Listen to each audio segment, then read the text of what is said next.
Мир көшесіндегі мына үйді альпинист мамандар 2 апта бұрын бояған болатын. Нәтижесі көріп тұрғаныңыздай көз сүйсіндіреді.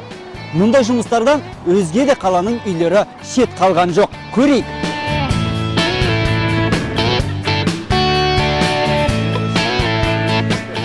Мир көшесіндегі 154-ші үйді де мамандар сырлап жатыр. Бұл үйді сырлауға небары 1 аптадай уақыт кетеді. Ол тек қана жақсы ауа райы болса. Егер ауа райы бұзылса, бұл мерзім әбден созылуы мүмкін. Айта кеткен жөн, мұнда 5-6 маман жұмылдырылған. Барлық жұмыстар жоғарыдан төменге дейін атқарылады. Мысалы, үйдің ішін боясаң, көркем әдемі ме? Сол сияқты бұл да үйдің бір несі ғой, сәні ғой. Көп өзгеріс бар.